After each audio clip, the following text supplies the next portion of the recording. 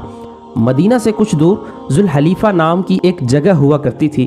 تینوں بھائی وہاں پہنچے تو رات گہری ہو چکی تھی۔ رات گزارنے کے لیے وہ وہیں رہ گئے۔ صبح آنکھ کھلی تو ولید غائب تھا، اس کا گھوڑا بھی وہاں نہیں تھا۔ خالد اور حشام سوچ سوچ کر اس نتیجے پر پہنچے کہ ولید واپس مدینے چلا گیا ہے۔ انہوں نے دیکھا کہ اس پر کوئی اثر تھا، یہ اثر مسلمانوں کا ہی ہو سکتا تھا۔ دونوں بھائی مکہ آ گئے۔ چند دنوں بعد انہیں مکہ میں ولید کا زبانی پیغام ملا کہ اس نے محمد صلی اللہ تعالیٰ علیہ وسلم کو خدا کا سچا رسول تسلیم کر لیا ہے، اور وہ آپ صلی اللہ تعالیٰ علیہ وسلم کی شخصیت اور باتوں سے اتنا متاثر ہوا ہے کہ اس نے اسلام قبول کر لیا ہے۔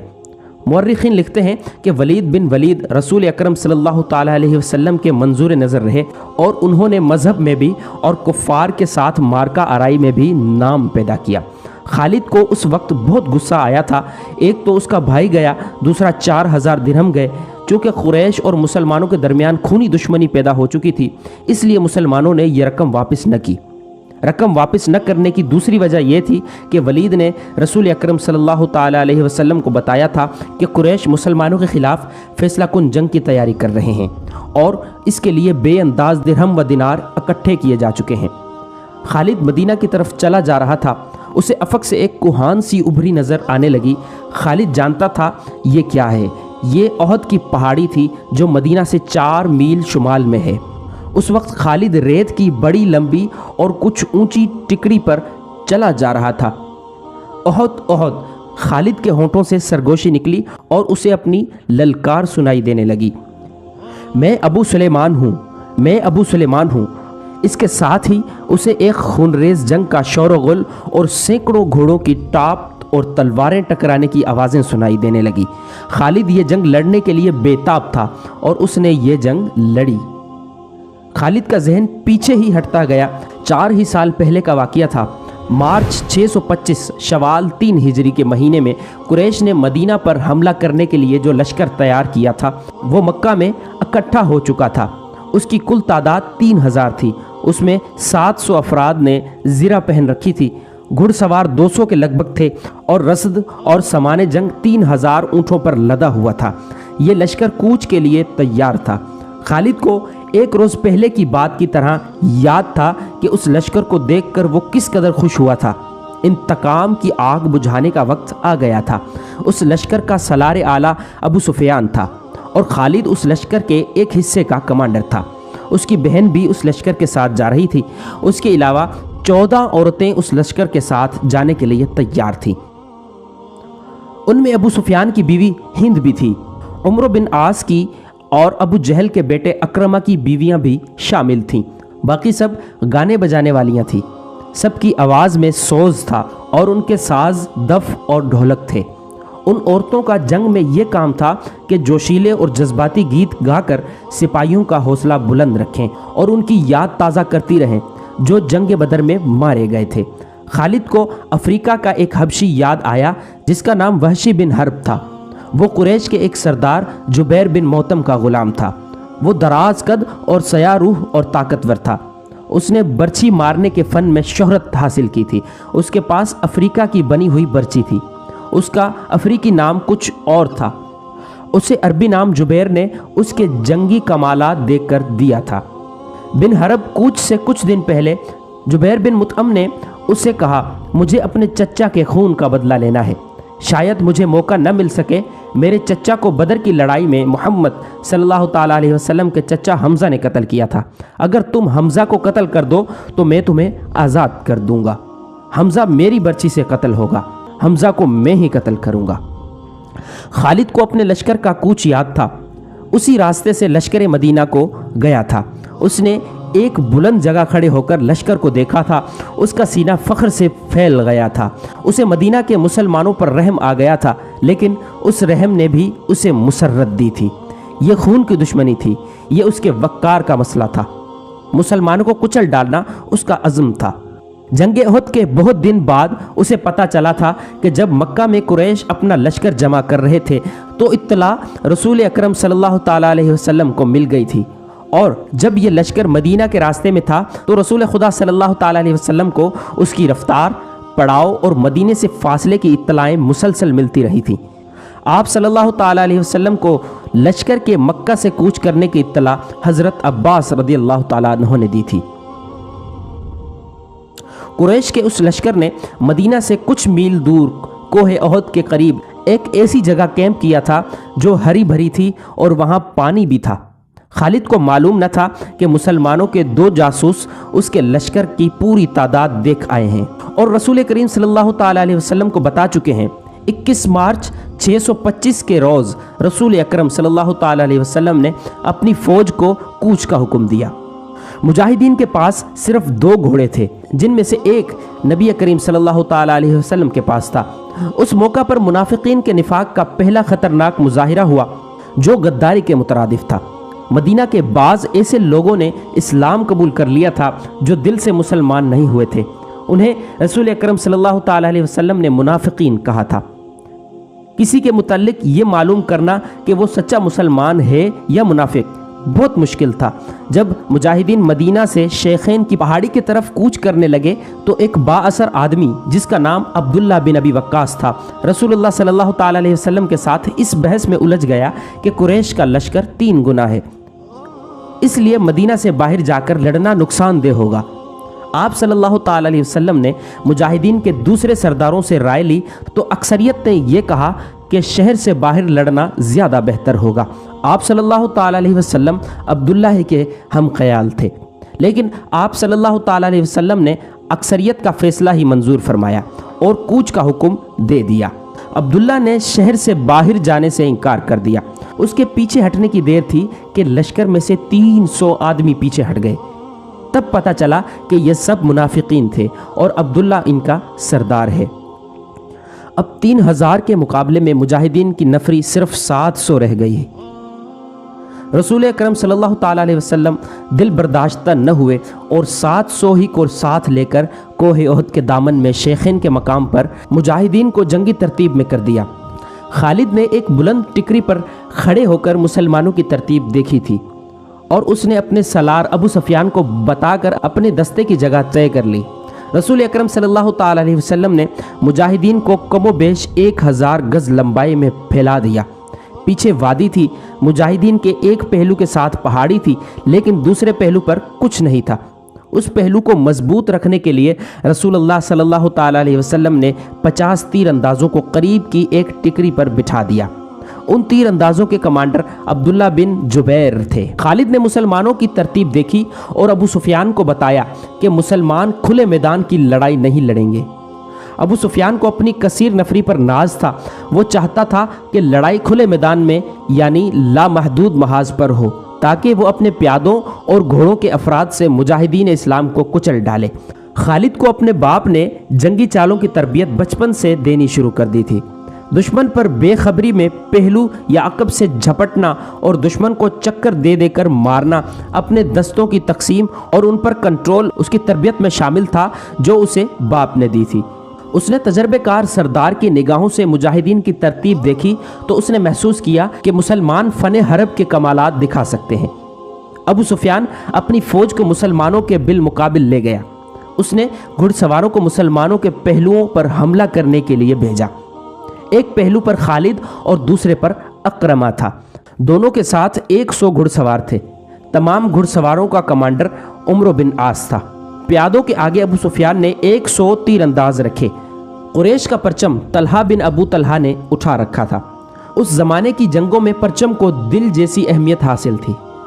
پرچم کے گرنے سے فوج کا حوصلہ ٹوٹ جاتا اور بگدڑ مچ جاتی تھی۔ قریش نے جنگ کی ابتدا اس طرح کی کہ ان کی صفوں سے ایک شخص ابو عامر فاسق آگے ہو کر مجاہدین کے قریب چلا گیا۔ اس کے پیچھے قریش کے غلاموں کی کچھ تعداد بھی تھی۔